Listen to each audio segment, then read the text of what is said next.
Welcome to today's class, dear students. Today we are going to learn programming in C, first part of second module, KTU syllabus.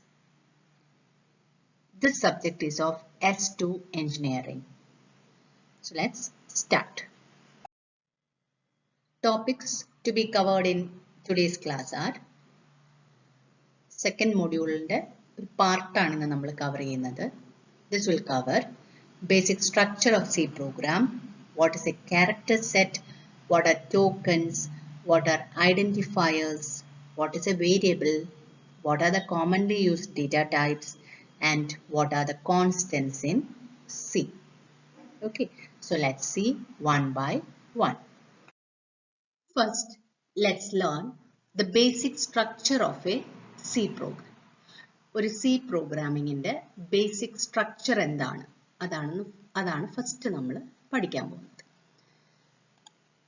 First one is documentation section, link section, definition section, global declaration section, main section and sub programme section. So യാതൊരു നിർബന്ധവും ഇല്ല ഇത് എല്ലാം വേണം എന്നുള്ളത് ഒരു programme. പക്ഷേ link section should be always there and main section should be always there. The definition section, global declaration section and subprogram sections are included as per the necessities. Okay. So first one is the documentation section. It says what is that program? അതെന്താണ് ആ programme? ആ പ്രോഗ്രാമിന്റെ author ആരാണ്, അല്ലെങ്കിൽ ആ പ്രോഗ്രാമിൽ ഒരു question കാണുമല്ലോ. സോ അങ്ങനത്തെ കാര്യങ്ങളാണ് നമ്മൾ ഡോക്യുമെന്റേഷൻ സെക്ഷനിൽ എഴുതുന്നത്. ഓക്കെ. ലിങ്ക് സെക്ഷൻ എന്ന് പറഞ്ഞു കഴിഞ്ഞാൽ ലൈബ്രറി ഫയൽസിനെ നമ്മളുടെ പ്രോഗ്രാമിന്റെ ഉള്ളിൽ ലിങ്ക് ചെയ്യാൻ വേണ്ടിയിട്ടാണ് നമ്മൾ ലിങ്ക് സെക്ഷൻ യൂസ് ചെയ്യുന്നത്. ഡെഫിനിഷൻ സെക്ഷൻ എന്ന് പറഞ്ഞു കഴിഞ്ഞാൽ എന്തെങ്കിലും യൂണിവേഴ്സൽ കോൺസ്റ്റൻസ് എന്തെങ്കിലും നമ്മൾ പ്രോഗ്രാമിൽ യൂസ് ചെയ്യുന്നുണ്ട്, അല്ലെങ്കിൽ you have to define something, അങ്ങനെയുള്ള കേസിൽ we are using definition section. And next comes the global declaration section. So ഇവിടെ നമ്മൾ വേരിയബിൾസിനെ ഡിക്ലെയർ ചെയ്യാറുണ്ട്, അല്ലെങ്കിൽ ഫങ്ഷൻസിനെ ഡിക്ലെയർ ചെയ്യാറുണ്ട്. ഇവിടെ ഡിക്ലെയർ ചെയ്യുന്ന വേരിയബിൾസ് അല്ലെങ്കിൽ ഫങ്ഷൻസ് ഈ പ്രോഗ്രാമിൽ എവിടെ വേണമെങ്കിലും നിങ്ങൾക്ക് വിളിക്കാം. അതാണ് global declaration section. Then comes the main section. അതാണ് important portion. കമ്പൈലർ കമ്പൈൽ ചെയ്യുമ്പോൾ മെയിൻ സെക്ഷൻ ആണ് ഫസ്റ്റ് നോക്കുന്നത്. ഓക്കെ. സോ മെയിൻ സെക്ഷനിൽ two parts are there, declaration part and executable part. So this declaration part is local declaration. ഈ ബ്രാക്കറ്റിന്റെ ഉള്ളില്, bracket open ചെയ്ത് bracket close ചെയ്യുന്നതിന്റെ ഉള്ളില് ആണ് ഈ ഡിക്ലറേഷൻ പാർട്ട് വന്നിരിക്കുന്നത്, അല്ലെ? So this declaration is local declaration. So ഇവിടെ ഇത്രയും പോർഷനിൽ മാത്രമേ നമ്മൾ ഈ വേരിയബിളിനെ, ഈ ഡിക്ലെയർ ചെയ്തിരിക്കുന്ന വേരിയബിളിനെ നമ്മൾ യൂസ് ചെയ്യാറുള്ളൂ. ഇതാണ് scope of that particular variable. അതായത് ബ്രാക്കറ്റ് ഓപ്പൺ ചെയ്ത് ബ്രാക്കറ്റ് ക്ലോസ് ചെയ്യുന്ന, that is the scope of that particular variable. And that type of declaration is known as local declaration. And another portion is executable part. നമ്മൾ execute ചെയ്യുന്ന, work ചെയ്യുന്ന എന്തെങ്കിലും ഒരു output നമുക്ക് അവിടെ നിന്ന് കിട്ടും. ഓക്കെ. സോ അതാണ് executable part. And the last portion is A sub programme section. User define section ആണ് സബ് പ്രോഗ്രാം സെക്ഷൻ, അല്ലെങ്കിൽ ഫങ്ഷൻസ് ആണ് അവിടെ നമ്മൾ എഴുതാറ്. എന്തെങ്കിലും ഫങ്ഷൻസ് ഒരു പ്രോഗ്രാമറിന് യൂസ് ചെയ്യണമെങ്കിൽ ആ ഒരു പോർഷൻ ആണ് സബ് പ്രോഗ്രാം സെക്ഷൻ. ഇത് നിങ്ങൾ അങ്ങോട്ട് പഠിച്ചു വരുമ്പം you can understand what is A function and all. Okay. So this is about the basic structure of C program. So first again I am explaining. First is the documentation section. അവിടെ നമ്മൾ comments use ചെയ്യാറുണ്ട്, അല്ലെ? Comments can be multiple line or single line. Multiple line ആണെങ്കിൽ അതിന്റെ start ചെയ്യുമ്പം you have to give slash star and end ചെയ്യുമ്പം you have to give star slash. So this is multiple line comment. Next is single line comment. ഒരു line മാത്രം comment ആയിട്ട് നിങ്ങൾക്ക് എഴുതിയാൽ മതിയെങ്കിൽ you can use single line comment. അതിനു വേണ്ടി നമ്മൾ 2 ബാക്ക് സ്ലാഷ് യൂസ് ചെയ്യണം. So these are the two ways of presenting documentation. Next is the link section. Link section adana preprocessor directive. So nammalkariya system library le kure programs കാണും, കുറെ files കാണും. Okay, ആ files system library ൽ കിടക്കുന്ന files നമ്മളുടെ പ്രോഗ്രാമിലോട്ട് link ചെയ്യാൻ വേണ്ടിയിട്ടാണ് നമ്മൾ ലിങ്ക് സെക്ഷൻ യൂസ് ചെയ്യുന്നത്. This instructs the compiler to connect to the various functions from the system library. Compilerനെ ഹെൽപ്പ് ചെയ്യാൻ വേണ്ടിയിട്ടാണ്. Compiler compiles the program, right? So ആ കമ്പൈലറിനെ ഹെൽപ്പ് ചെയ്യാൻ വേണ്ടിയിട്ട് we need some system files. So ആ system filesനെ ലൈബ്രറിയിൽ നിന്നും എടുത്ത് നമ്മളുടെ പ്രോഗ്രാമിന്റെ ഒപ്പം അറ്റാച്ച് ചെയ്ത് വെക്കാൻ വേണ്ടിയിട്ടാണ് നമ്മൾ preprocessor directive അല്ലെങ്കിൽ link section യൂസ് ചെയ്യുന്നത്. And this consists of header file. നമ്മൾ normally യൂസ് ചെയ്യുന്നതാണ് #include stdio.h, that is standard input output header file. നമ്മൾ കീബോർഡ് വഴി ഡേറ്റാസിനെ വാങ്ങിക്കാറുണ്ട്, നമ്മൾ സ്ക്രീനിൽ ഡേറ്റാസിനെ ഡിസ്പ്ലേ ചെയ്യാറുണ്ട്, that is you are receiving and you are displaying. So അങ്ങനെയുള്ള ആവശ്യങ്ങൾക്കാണ് നമ്മൾ ഹെൽപ്പ് ചെയ്യുന്ന ലൈബ്രറി ഫയൽ അല്ലെങ്കിൽ ഹെഡർ ഫയലാണ് stdio.h. Next is the definition section. ഞാൻ മുമ്പേ പറഞ്ഞു, ഇത് നമ്മൾ വൺസ് ഇൻ എ വൈൽ എല്ലാ പ്രോഗ്രാംസിലും യൂസ് ചെയ്യാറില്ല. സോ എന്തെങ്കിലും കോൺസ്റ്റൻസ് അല്ലെങ്കിൽ എന്തെങ്കിലും വാല്യൂസ് നമുക്ക് നേരത്തെ ഡിഫൈൻ ചെയ്ത് വെക്കണമെങ്കിൽ നമ്മൾ ഡെഫിനിഷൻ സെക്ഷൻ യൂസ് ചെയ്യും. Next is the global declaration section. That is the variables, whatever you are declaring in this global declaration portion, it can be used anywhere in the program, entire program. എവിടെ വേണമെങ്കിലും ആർക്ക് വേണമെങ്കിലും അതിനെ use ചെയ്യാം. അതാണ് global declaration section. Next is the main section. Main section is an important section in all C programs. So C programs ile necessary section aanu main section. Ella C programilum main section will be there. Okay. Main section le two parts are there: declaration section and executable section. Declaration section declares the variables that is being used in that particular area. Okay, executable part il ഉപയോഗിക്കുന്ന വേരിയബിൾസിനെ declare ചെയ്യുന്ന portion ആണ് declaration portion. അതാണ് നമ്മൾ local declaration എന്ന് നേരത്തെ പറഞ്ഞു അല്ലെ. So അതേപോലെ ഈ ഒരു ഡിക്ലറേഷൻ പാർട്ടിൽ നമ്മളുടെ പ്രോഗ്രാമിൽ എന്തെങ്കിലും ഫങ്ഷൻസ് ഉണ്ടെങ്കിൽ ആ ഫങ്ഷൻസിനെയും ഇവിടെ ആയിരിക്കും നമ്മൾ ഡിക്ലെയർ ചെയ്യുന്നത്. So compiler actually main section ആണ് ഫസ്റ്റ് ചെക്ക് ചെയ്യുന്നത്. മെയിൻ സെക്ഷൻ ചെക്ക് ചെയ്ത ശേഷമാണ് അത് അവിടെ നിന്നുമാണ് ഒരു പെർട്ടിക്കുലർ ഫംഗ്ഷന്റെ പേര് കാണുന്ന സമയത്ത് അത് എക്സിക്യൂട്ട് ചെയ്ത് വീണ്ടും തിരിച്ച് മെയിൻ്റെ ഉള്ളിൽ വരുന്നത്. Okay, so everything will be declared within this. Functions ആയാലും വേരിയബിൾസ് ആയാലും എല്ലാം നമ്മൾ ഈ ഒരു ഡിക്ലറേഷൻ പാർട്ടിൽ ഡിക്ലെയർ ചെയ്യും. Okay, next is executable part. Executable പാർട്ടാണ് എക്സിക്യൂഷൻ റീജിയൻ. അതായിരിക്കും നമുക്ക് വർക്ക്ഔട്ട് ചെയ്ത് തരുന്നത്. ആൻഡ് ഈ ഒരു സെക്ഷനിൽ അല്ലെങ്കിൽ പ്രോഗ്രാം ഇൻക്ലൂഡ്സ് സ്റ്റേറ്റ്മെന്റ്സ്, നമുക്കതറിയാം അല്ലെ. സോ ഇതിനകത്തിലെ ഓരോ ലൈൻ അതിനെ നമ്മൾ സ്റ്റേറ്റ്മെന്റ് എന്ന് പറയും. So the statements in the declaration and executable part must end with a semicolon. ഏതൊരു സ്റ്റേറ്റ്മെന്റ് ആയാലും it should end with a semicolon. Okay, so അതാണ് ഒരു മെയിൻ സെക്ഷൻ എന്ന് പറഞ്ഞു കഴിഞ്ഞാൽ. മെയിൻ എന്ന് എഴുതിയ ശേഷം നമ്മൾ കേർലി ബ്രാക്കറ്റ് ഓപ്പൺ ചെയ്യും, അത് കഴിഞ്ഞ് കേർലി ബ്രാക്കറ്റ് ക്ലോസ് ചെയ്യും. So that is the main section area. Okay, and the subprogram section. Subprogram section optional ആണെന്ന് ഞാൻ പറഞ്ഞു അല്ലെ. And that is a user defined functions. യൂസറിന് എന്തെങ്കിലും ഒരു സ്പെഷ്യൽ ടാസ്ക് ചെയ്യാൻ വേണ്ടി ചെയ്യുന്നതാണ് subprogram അല്ലെങ്കിൽ functions. Okay, so that functions are also defined. Defined functions are also declared within the main section. Okay, so അത്രയാണ് structure of a C program. So let's see an example of a simple C program. So example, C program to print hello world. You have to print hello world. Okay, so idana comment kando. Comment line ആയിട്ട് നമ്മൾ കൊടുത്തിട്ടുണ്ട് documentation section program to print hello world. അപ്പോൾ നിങ്ങൾക്ക് ഏതെങ്കിലും ഒരു സ്റ്റേറ്റ്മെന്റിന്റെ എന്താണെന്ന് അറിയണമെങ്കിൽ അവിടെയും നിങ്ങൾക്ക് വേണമെങ്കിൽ കമന്റ് ലൈൻ എഴുതാം.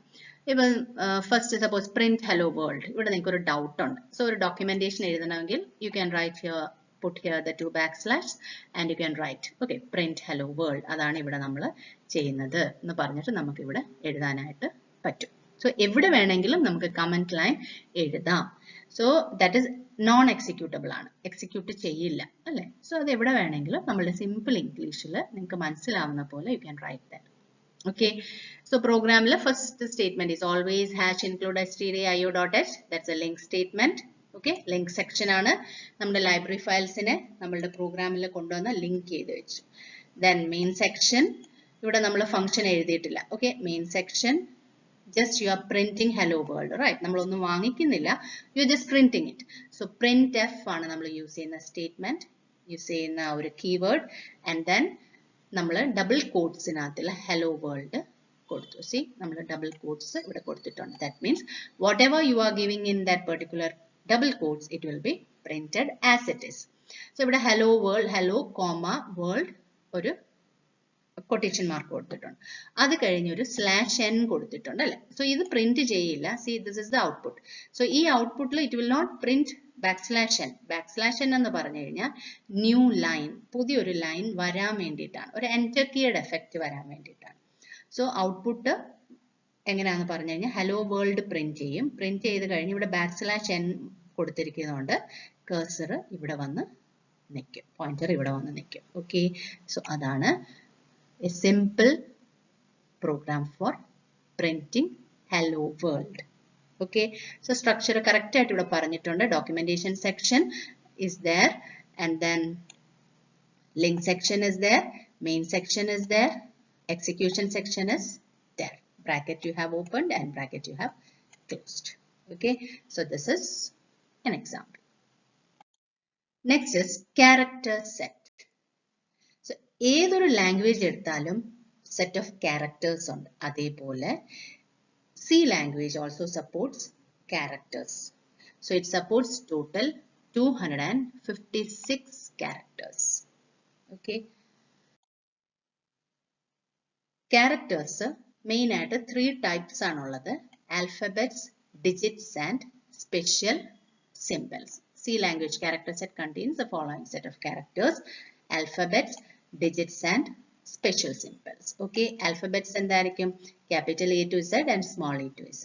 Digits means numbers, digits 0 to 9. Okay, special symbols means some special characteristics, characters, that is question mark, ampersand, hash, star, dot, bracket and all. These are the some of the examples of special symbols.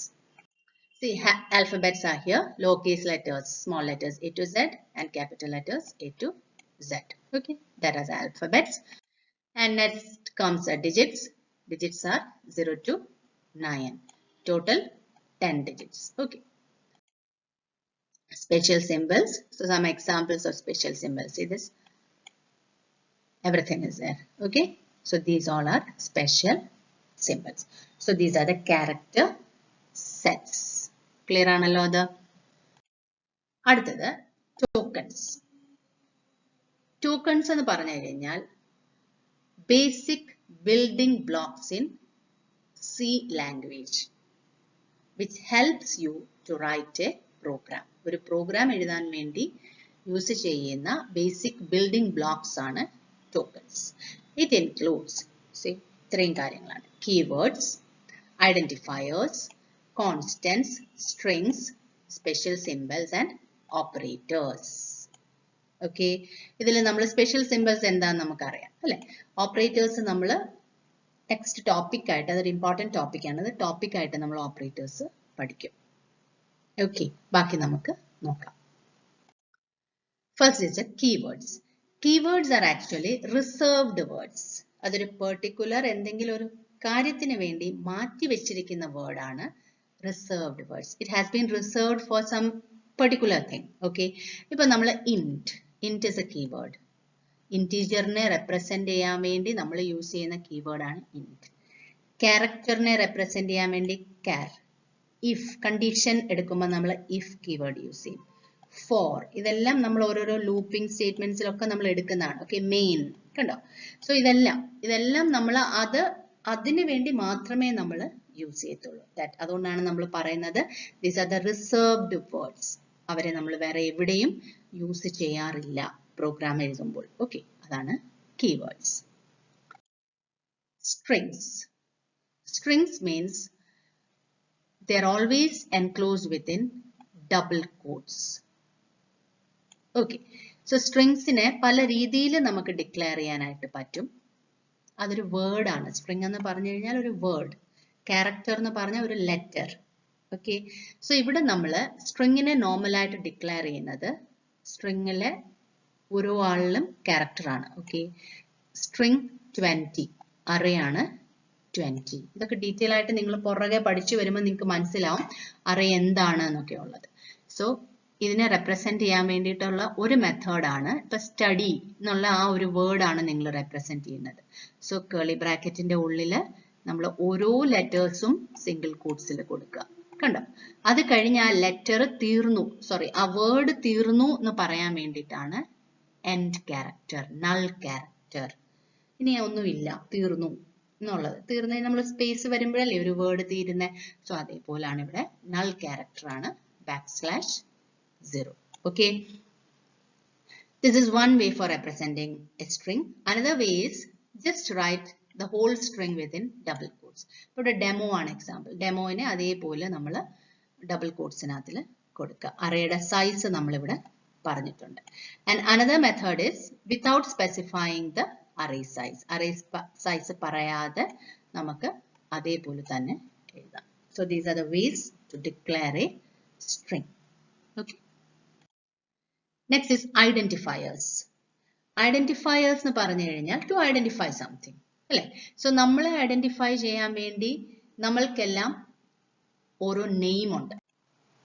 അതേപോലെ നമ്മൾ ഇതിനകത്തിൽ use ചെയ്യുന്നവരെ എല്ലാവരെയും നമുക്ക് identify ചെയ്യണം, അല്ലേ? So അതിനു വേണ്ടിയിട്ടാണ് നമ്മൾ ഐഡന്റിഫയേഴ്സ് use ചെയ്യുന്നത്.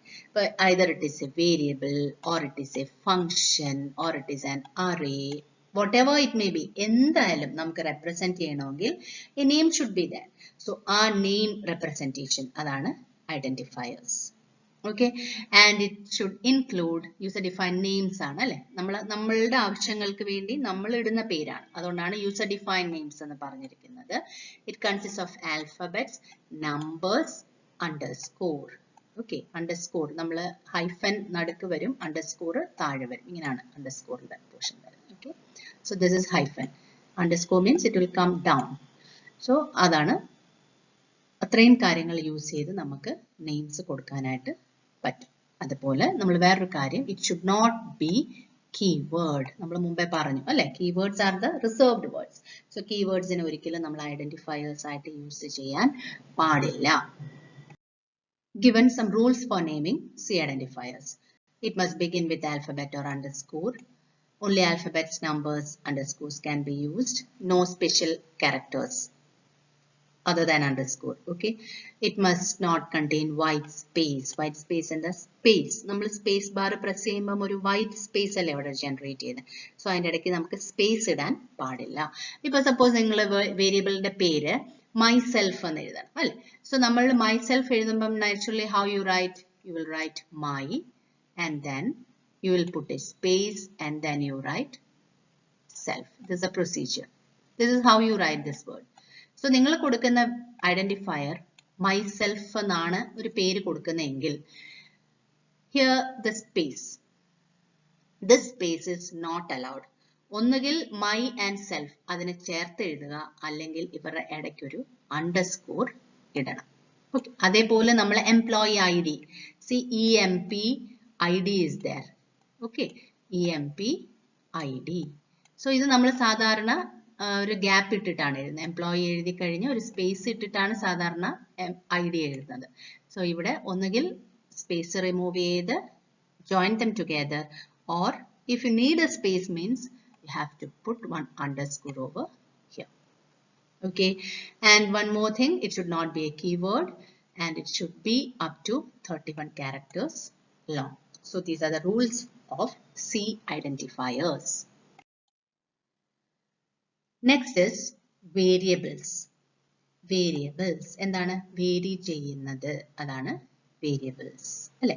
വാല്യൂസ് നിങ്ങളിപ്പോൾ എയുടെ എ എന്ന് പറയുന്ന ഐഡന്റിഫയർ ഇപ്പൊ എംപ്ലോയി ഐ ഡി നമ്മളിപ്പോൾ തൊട്ട് മുമ്പ് കണ്ടു. Employee I D is an identifier. So the value of identifier is keeping on changing. 001, 002, 003 it is keeping on changing അല്ലെ. സോ അതാണൊരു variable. It is changing. Okay, അതാണ് നമ്മൾ പറയുന്നത്. A variable is a simple terms in a storage place which has some memory allocated to it. അതിനൊരു പേര്, ആ ഒരു memory ലൊക്കേഷന് കൊടുക്കുന്ന പേരാണ് actually variable. Rules for defining variables. A variable can have alphabets, digits and underscores. No white spaces allowed. Okay, it should start with an alphabet and underscore only. Variable name must not have any reserved words. So these are the variables. Syntax for declaring a variable. First you have to write the data type and then you have to write the list of the variable. See, data type. Data type എന്താണെന്ന് നമ്മളിപ്പോൾ പഠിക്കുന്നുണ്ട് തൊട്ട് പുറകിൽ തന്നെ. So ഇവിടെ ഒരു example കൊടുത്തിട്ടുണ്ട്. int a, that is integer. Integerന്റെ കീവേഡ് ആണ് int. A is the name of the variable. മനസ്സിലായോ? So ഇവിടെ ഇപ്പോൾ int employee ID. So employee, that also you can write int employee ID because the value of employee ID is always you are supposed to give integers. Numbers ആണ് നമ്മൾ കൊടുക്കുന്നത് അല്ലേ. So അതുകൊണ്ട് നമ്മൾ use ചെയ്യുന്ന ആ പ്രോഗ്രാമിൽ ഏതൊക്കെ വേരിയബിൾസ് യൂസ് ചെയ്യുന്നുണ്ടോ അവരെ എല്ലാവരെയും നമ്മൾ ഡിക്ലെയർ ചെയ്തിരിക്കണം, അവരെ യൂസ് ചെയ്യുന്നതിന് മുന്നേ. ഓക്കെ, സോ അതാണ് ഡിക്ലറേഷൻ പാർട്ട് എന്ന് പറയുന്നത്. നമ്മൾ നേരത്തെ പറഞ്ഞു, മെയിൻ സെക്ഷനിൽ പറഞ്ഞു. സോ ഇവിടെ എ എന്ന് പറയുന്നത് വേരിയബിൾ ആണ് and that is integer type. And here b is the variable and that is float type, decimal number. C is the variable and that is character type, that is letters. Okay, letters അല്ലെങ്കിൽ നമുക്ക് ഏതിനെയും character ആക്കാം, single quotes കൊടുത്താൽ മതി അപ്പുറം ഇപ്പുറം. So like that you can do. So ഇതാണ് നമ്മൾ ways to declare a variable. So വേരിയബിളിനെ ഡിക്ലെയർ ചെയ്യുന്ന പോലെ തന്നെ നമുക്ക് വേരിയബിളിനെ ഇനിഷ്യലൈസും ചെയ്യാം. Okay, see float f is equal to 20.8. The value of f, the value of the variable f is 20.8 and that is a float. അത് float ആയിരിക്കണം. Float means decimal number ആയിരിക്കണം. Here a, കണ്ടോ നമ്മൾ സിംഗിൾ കോട്ട്സ് കൊടുത്തിട്ടുണ്ട്, അപ്പുറം ഇപ്പുറം ഓരോ single quotes കൊടുത്തിട്ടുണ്ട്. That means that a is a character. അത് സ്റ്റോർ ചെയ്തിരിക്കുന്നത് സിയുടെ അകത്താണ്. സോ ഇങ്ങനെ നമ്മൾ ഓരോ ലൈനിൽ കൊടുക്കണം എന്നില്ല. സെയിം ടൈപ്പ് ഓഫ് ഡേറ്റ ടൈപ്സിനെ നമുക്ക് ഒരുമിച്ച് ഡിക്ലെയർ ചെയ്യാനായിട്ട് പറ്റും. int a is equal to 10, b is equal to 20. That is a and b are integers. A is assigning the value 10 and b is having the value 20. Okay, so int a, b means a and b you are using in the program and they are integer types. So ഇവിടെ ഡിക്ലറേഷനും ചെയ്തിട്ടുണ്ട്, അതിൻ്റെ ഒപ്പം നമ്മൾ ഇനിഷ്യലൈസേഷനും ചെയ്തിട്ടുണ്ട്. വാല്യൂസും നിങ്ങൾ അവിടെ കൊടുത്തു. Okay, so ഇതിനെ തന്നെ നമുക്ക് ഇങ്ങനെയും എഴുതാം. So same thing you can write int a comma b. Okay, a and b are integers and then put a semicolon, then a is equal to, കണ്ടോ a ക്ക് നമ്മൾ വാല്യൂ കൊടുത്തു, a is equal to 10. See, ഇങ്ങനെയും നമുക്ക് ചെയ്യാം. ഇതിനെ നമുക്ക് രണ്ട് സ്റ്റേറ്റ്മെന്റ് ആയിട്ട് എഴുതാം. a is equal to 10, b is equal to 20. Okay, so ഇതിനെ നമ്മൾ അങ്ങനെ ചെയ്യുന്നതിന് പകരം you wrote that both initialization and declaration in a single statement. Okay, these are the types of the variables: local variable, global variable. അത് രണ്ടും നമ്മൾ പറഞ്ഞിട്ടുണ്ട് already. Static variable, automatic variable and external variable. These are the types of the variables used in a C program. Local variable. Local variable എന്ന് പറഞ്ഞു കഴിഞ്ഞാൽ നമ്മൾ curly bracket open ചെയ്ത് curly bracket close ചെയ്തതിന്റെ ഉള്ളിൽ നമ്മൾ ഏതെങ്കിലും ഒരു വേരിയബിളിനെ ഡിക്ലെയർ ചെയ്തിട്ടുണ്ടെങ്കിൽ that is the local variable.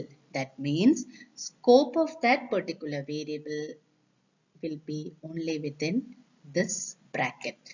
അതാണ് local variable. ഒരു ബ്ലോക്കിന്റെ ഉള്ളിൽ മാത്രമേ അതിന്റെ ആ ഒരു ആക്സസ് വരത്തുള്ളൂ. Okay. And next is global variable. നമുക്ക് ഒരു വേരിയബിളിന്റെ വാല്യൂ ആ പ്രോഗ്രാം ത്രൂ ഔട്ട് വേണം എന്നുണ്ടെങ്കിൽ നമ്മൾ ആ വേരിയബിളിനെ ഗ്ലോബൽ ആയിട്ട് ഡിക്ലെയർ ചെയ്യും. That means here int value is equal to 20. Here value is a global variable and 20 is the value assigned to it. 20 എന്നുള്ള വാല്യൂ ആണ് ആ ഒരു ഇന്റിജർ ആണ് വാല്യൂയിലോട്ട് അസൈൻ ചെയ്ത് വെച്ചിരിക്കുന്നത്. അപ്പൊ നിർബന്ധം ഇല്ല കേട്ടോ, എപ്പോഴും നമ്മൾ ഇങ്ങനെ ഇനിഷ്യലൈസ് ചെയ്യണം എന്ന് not necessary. But a variable, if you are using it as global variable, you have to declare it before starting the program. Hash include എഴുതി കഴിയുമ്പം തന്നെ നമ്മൾ ഈ ഒരു സ്റ്റേറ്റ്മെന്റ് എഴുതി കൊടുക്കണം. എന്നാൽ മാത്രമേ അത് ഗ്ലോബൽ ആയിട്ട് വർക്ക് ചെയ്യുള്ളൂ. Okay. Next is the static variable. Static variable എന്ന് പറഞ്ഞു കഴിഞ്ഞാൽ a variable that retains its value between multiple function calls.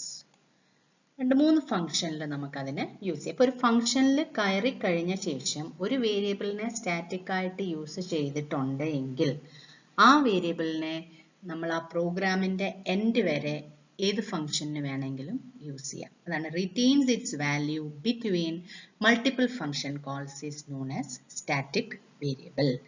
And the keyword used is static. Okay, ഇതൊക്കെ നമ്മൾ ഇനി അങ്ങോട്ട് വരുമ്പം you have to learn more about this. കുറച്ചും കൂടെ ക്ലിയർ ആവും. Next is automatic variable. The keyword used is auto and it is similar to local variable. The scope of this particular automatic variable will be only up to that particular closing bracket. ആ ഒരു block of statements നമ്മൾ ഒരു bracket open ചെയ്ത് നമ്മൾ അതിന്റെ ഉള്ളിൽ ഒരു automatic variable ഉണ്ട് എങ്കിൽ അതിന്റെ സ്കോപ്പ് എന്ന് പറഞ്ഞു കഴിഞ്ഞാൽ ആ ബ്രാക്കറ്റ് ക്ലോസ് ചെയ്യുന്ന അത്രയും സമയം വരെ മാത്രമേ കാണുകയുള്ളൂ. ഓക്കെ, പക്ഷെ സ്റ്റാറ്റിക് ആണെങ്കിലോ ആ പ്രോഗ്രാമിന്റെ എൻഡ് വരെ കാണും. അതാണ് difference.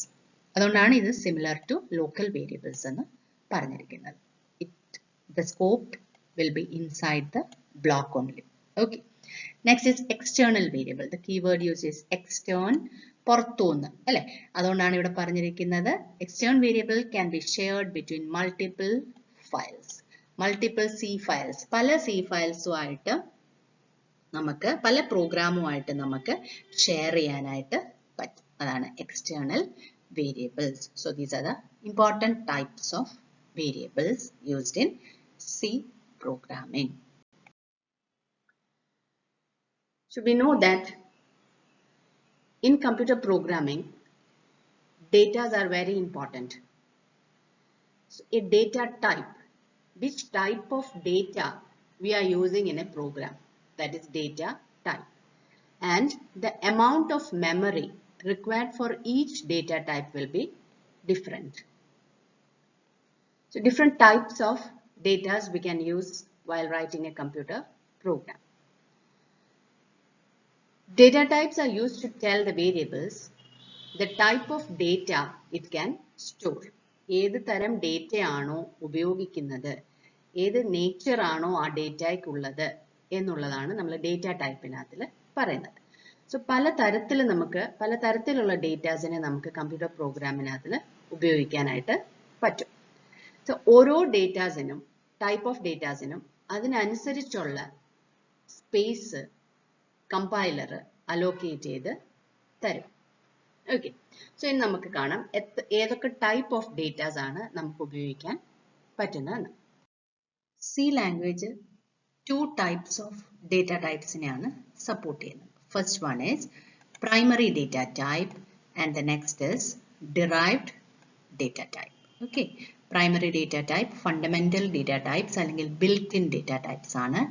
Derived data types are the data types which have been derived from primary data types. Okay, so adana primary data types and derived data types.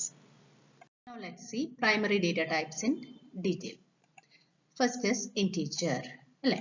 ഇൻറ്റീജറിന്റെ size 4 byte ആണ്. നമ്മൾ use ചെയ്യുന്ന keyword int ആണ്. These are whole numbers. They can be positive, negative or 0. അതാണ് integer. അടുത്ത data type floating point. Floating point means keyword used is float, size is 4 byte, they are the fractional numbers. And the decimal digit, അതാണ് ഞാൻ പറഞ്ഞത് exponent portion, അല്ലേ? അത് എല്ലായ്പ്പോഴും 7 digits വരെ മാത്രമേ സ്റ്റോർ ചെയ്യുകയുള്ളൂ. അതാണ് ഫ്ലോട്ടിംഗ് പോയിന്റ്. അടുത്തത് character. Character keyword used is char, size is 1 byte. അതേപോലെ ഏതൊരു സിമ്പലിനെയും നിങ്ങൾക്ക് ക്യാരക്ടർ ആക്കാം. either it is punctuation or it is a special symbol or it is a letter, digit, whatever things you can make it as a character. So just put the character or that particular symbol within single quotes. So that will act as a character. Okay. Next is double data type floating point. അതൊന്ന് പറഞ്ഞു കഴിഞ്ഞാൽ നമ്മൾ normal ഒരു floating point കണ്ടു. Decimal point കഴിഞ്ഞ് 7 digit വരെ നമുക്ക് കൊടുക്കാൻ പറ്റത്തുള്ളായിരുന്നു. ഇവിടെ ആണെങ്കിൽ 15 ഡെസിമൽ ഡിജിറ്റ്സ് വരെ നമുക്ക് കൊടുക്കാം. അതാണ് പോയിന്റ് കഴിഞ്ഞിട്ട് 15 നമ്പേഴ്സ് വരെ കൊടുക്കാൻ സാധിക്കും. ബേസിക് ആയിട്ട് പറഞ്ഞാൽ നോർമൽ ഒരു സിമ്പിൾ ഡെസിമൽ നമ്പർ ആണ്, അതിനെ ഫ്ലോട്ട് ആയിട്ട് ഡിക്ലെയർ ചെയ്യും. കുറച്ചും കൂടെ ഡീറ്റെയിൽ, കുറച്ചും കൂടെ ലെങ്തി ആയിട്ടുള്ള ഫ്ലോട്ടിംഗ് നമ്പർ ആണെങ്കിൽ നമ്മൾ അതിനെ ഡബിൾ എന്ന് പറഞ്ഞിട്ട് ഡിക്ലെയർ ചെയ്യും. അതിന് keyword used is double. This also stores fractional numbers and the size is 8 bytes. Next one is boolean. Boolean എന്ന് പറഞ്ഞു കഴിഞ്ഞാൽ keyword uses bool. ഇത് logical values നെ store ചെയ്യാൻ വേണ്ടി. Logical എന്താ? either true or false. True, false നെ store ചെയ്യാൻ വേണ്ടി നമ്മൾ യൂസ് ചെയ്യുന്നതാണ് boolean അല്ലെങ്കിൽ bool. ഇതിന്റെ സൈസ് 1 byte ആണ്. അതായത് ഒന്നിൽ അത് true ആയിരിക്കും, അല്ലെങ്കിൽ അത് false ആയിരിക്കും. ഒന്നിൽ അത് 1 ആയിരിക്കും, അല്ലെങ്കിൽ അത് 0 ആയിരിക്കും. Next one is void. Void എന്ന് പറയുന്ന primitive data type അത് യൂസ് ചെയ്യുന്നത് for null or empty set of values. എന്ന് പറഞ്ഞു കഴിഞ്ഞാൽ നിങ്ങളിപ്പോൾ ലാസ്റ്റ് പോയിന്റിൽ കണ്ടോ, void data type is used for those functions which does not return the value. നിങ്ങളുടെ ആ ഒരു പ്രോഗ്രാമിൽ, ആ ഒരു ഫംഗ്ഷനിൽ വാല്യൂ റിട്ടേൺ ചെയ്യുന്ന ഇല്ല എങ്കിൽ നമ്മൾ അതിനെ void എന്നും പറഞ്ഞ് ഡിക്ലെയർ ചെയ്യും. റിട്ടേൺ എന്താ? തിരിച്ചു കിട്ടുക, അല്ലെ? അങ്ങനെ ഒരു വാല്യൂനെ നിങ്ങൾ തിരിച്ചു വാങ്ങിക്കുന്നില്ല എന്നുള്ള ഒരു ഫംഗ്ഷൻ ആണ് നിങ്ങൾ എഴുതുന്നതെങ്കിൽ നമുക്ക് അതിനെ void എന്നും പറഞ്ഞ് ആ ഫംഗ്ഷനെ നമുക്ക് ആ ഒരു ഡേറ്റ ടൈപ്പിൽ നമുക്ക് അതിനെ ഉൾക്കൊള്ളിക്കാൻ സാധിക്കും. അതിന് യൂസ് ചെയ്യുന്ന കീവേഡ് ആണ് void. Void എന്ന് പറയുന്ന keyword, and it indicates an empty set of data. Since it is empty, it does not require any memory space. Okay, so ഇത്രയാണ് 6 ടൈപ്പ് ആണ് primitive data types: integer, float, character, double, boolean and void. Important ആണ് ഇത്. Okay, next is derived data types. Derived data types എന്ന് പറഞ്ഞു കഴിഞ്ഞാൽ the data types which are derived from fundamental data types അല്ലെങ്കിൽ built-in data types. അവരിൽ നിന്നും derive ചെയ്യപ്പെട്ടിരിക്കുന്ന data types ആണ് derived data types through some grouping or alteration in size. Grouping അല്ലെങ്കിൽ alteration ഒക്കെ ചെയ്തിട്ട് നമ്മൾ യൂസ് ചെയ്യുന്നതാണ് derived data types. അതിന്റെ ഫസ്റ്റ് ടൈപ്പ് എന്ന് പറഞ്ഞു കഴിഞ്ഞാൽ ഫംഗ്ഷൻ. ഫംഗ്ഷൻ എന്താ? It's a program segment. നിങ്ങൾ ഇപ്പൊ ഏതെങ്കിലും ഒരു പ്രോഗ്രാം എഴുതുന്ന സമയത്ത് ഒരു പെർട്ടിക്കുലർ പോർഷൻ എപ്പോഴും റെപ്പറ്റേറ്റീവ് ആയിട്ട് വരുന്നുവെങ്കിൽ നമ്മൾ നോർമലി എന്താ ചെയ്യുന്നത്? എവിടെയൊക്കെ വരുന്നുണ്ടോ അവിടെ നമ്മൾ വീണ്ടും അതത്രയും റിപ്പീറ്റ് ആയിട്ട് ടൈപ്പ് ചെയ്ത് നമ്മൾ ആ പ്രോഗ്രാം ചെയ്യേണ്ടി വരും. അതിന് പകരം നമ്മൾ ആ ഒരു റെപ്പറ്റീഷനെ നമുക്കൊരു ഫംഗ്ഷൻ ആക്കി എഴുതി വെക്കാനായിട്ട് സാധിക്കും. ഒരു സ്പെസിഫിക് വെൽ ഡിഫൈൻഡ് ടാസ്ക് ആക്കി എഴുതി വെക്കാൻ സാധിക്കും. എന്നിട്ട് ആ ഫംഗ്ഷൻ ഒരു പേരൊക്കെ നമുക്ക് കൊടുക്കാം. അപ്പൊ എവിടൊക്കെ അത് ആവശ്യമുണ്ടോ ആ പേര് വിളിച്ചു കഴിഞ്ഞാൽ ഓട്ടോമാറ്റിക് ആയിട്ട് that will be executed over that. So that is A function. Next one is array. Array എന്ന് പറഞ്ഞു കഴിഞ്ഞാൽ ഹോമോജീനിയസ് സെറ്റ് ഓഫ് എലമെന്റ്സ്, ഒരേപോലുള്ള എലമെന്റ്സിനെ, ഒരേ കാറ്റഗറിയിൽ പെട്ടിട്ടുള്ള എലമെന്റ്സിനെ കളക്ട് ചെയ്തിട്ട് അടുത്തടുത്ത മെമ്മറി ലൊക്കേഷൻസ്, അതായത് കണ്ടിന്യൂസ് മെമ്മറി ലൊക്കേഷൻസിൽ സ്റ്റോർ ചെയ്യുന്ന ടെക്നിക്കാണ് array. Okay, next is pointer. What is pointer? It is pointing something. So അത് നമുക്ക് പോയിന്റേഴ്സ് വെച്ചിട്ട് നമുക്ക് ഏതെങ്കിലുമൊക്കെ വേരിയബിൾസിനെ അല്ലെങ്കിൽ ഏതെങ്കിലുമൊക്കെ സ്പെസിഫിക്കേഷൻസിനെ പോയിന്റ് ചെയ്യാൻ വേണ്ടി യൂസ് ചെയ്യുന്ന ടെക്നിക്കാണ് pointer. Next one is reference. നമ്മൾ കോമൺ ഇംഗ്ലീഷിൽ യൂസ് ചെയ്യുന്ന വാക്കാണ് റെഫറൻസ്. അപ്പൊ നമ്മൾ റെഫർ ചെയ്യാൻ വേണ്ടി നമ്മൾക്കൊരു ഓൾട്ടർനേറ്റീവ് നെയിം അല്ലെ, ഒരു എക്സിസ്റ്റിംഗ് വേരിയബിളിനെ റെഫർ ചെയ്യാൻ വേണ്ടിയിട്ടുള്ള ഓൾട്ടർനേറ്റീവ് നെയിം, അതാണ് റെഫറൻസ്. അങ്ങനെ നമ്മൾ എന്തെങ്കിലും യൂസ് ചെയ്യുന്നുണ്ട് എങ്കിൽ നമ്മൾ അതിനെ റെഫറൻസ് എന്ന് പറഞ്ഞിട്ട് വെക്കും. ഇതെല്ലാം നിങ്ങൾക്ക് പ്രോഗ്രാംസ് പഠിച്ചു വരുമ്പോഴത്തേക്കും ഇതെല്ലാം നമ്മൾ ഓരോന്നും സ്റ്റെപ്പ് ബൈ സ്റ്റെപ്പ് ആയിട്ട് പഠിക്കും. അപ്പൊ നിങ്ങൾക്ക് കുറച്ചും കൂടെ അത് ക്ലിയർ ആവും. ഇപ്പൊ നമ്മൾ ജസ്റ്റ് ആ ഡേറ്റ ടൈപ്സ് എന്തൊക്കെയാണ്. So derived data types 4 types ആണ്. Derived from built-in or fundamental data types 4 types. Function എന്ന് പറഞ്ഞു കഴിഞ്ഞാൽ program segment ആണ്, which we are using repetitively. Array എന്ന് പറഞ്ഞു കഴിഞ്ഞാൽ collection of homogeneous elements ആണ്. Array continuous memory locations store ചെയ്യും. Pointer are symbolic representation of addresses. It is pointing to a particular location. And reference reference is an alternative name for an existing variable. Okay, the 4 type. Next is constant. Variable means keeping on changing. What is constant? Remains as it is. Alle eppozhum adu thanne aayirikkum. Constant value it will be having. Adana constant. They are also called literals. Okay, constants can be any of the data types. List of constants ഇവിടെ കൊടുത്തിട്ടുണ്ട്. Decimal constant ആകാം, അതുകൊണ്ടാണ് ഏത് data ടൈപ്സും ആകാം എന്ന് പറഞ്ഞത്. Okay, decimal constant, decimal numbers, അതായത് decimal point ഉള്ള നമ്പർ അല്ല, ടു ദ ബേസ് 10 വരത്തില്ലേ, അതാണ് decimal constants. Floating point constants, octal constants, that is the base will be 8. Hexadecimal constant, base will be 16. Character constant, string constant. String means it is a word. Okay, word or character or എന്ത് വേണമെങ്കിലും ഒരു സെന്റൻസോ എന്ത് വേണമെങ്കിലും നമുക്കൊരു string എന്ന് പറയാനായിട്ട് പറ്റും. So these are the commonly used list of constants. So values ഏതും യൂസ് ചെയ്യാം. General terms are decimal constant, floating point constant, octal, hexadecimal, character and string constant. Okay. There are 2 ways to define constant in C. Constant ne define ചെയ്യാൻ വേണ്ടിയിട്ട് 2 methods ആണുള്ളത്. Use const keyword or use hash define preprocessor. Okay, const keyword use ചെയ്യുന്നു എന്ന് പറഞ്ഞാൽ see const, that means it is a constant, and then this is a data type pi, that is 3.14. നമ്മളൊരു universal കോൺസ്റ്റന്റിനെ നമ്മൾ const keyword വെച്ചിട്ട് declare ചെയ്തു. Okay, same thing you can do using hash define preprocessor. That means hash define and then token value. See here the statement kando. So global ആയിട്ടാണ് ഇത് hash define, hash include കഴിഞ്ഞിട്ട് this is as preprocessor we have defined. Okay, so define the value of pi as 3.14. So ഇങ്ങനെയാണ് 2 മാർഗങ്ങളാണ് കോൺസ്റ്റന്റ്സിനെ declare ചെയ്യാൻ വേണ്ടിയിട്ട്. Okay, so ഇന്നത്തെ ക്ലാസ്സിൽ നമ്മൾ പഠിച്ചത് സെക്കൻഡ് മൊഡ്യൂളിന്റെ ഫസ്റ്റ് പാർട്ടായിരുന്നു. അതിൽ നമ്മൾ കവർ ചെയ്തു basic structure of C, character set, tokens, identifiers, variables, constants, data types and all. Okay, so എല്ലാവർക്കും മനസ്സിലായെന്ന് വിചാരിക്കുന്നു. Thank you.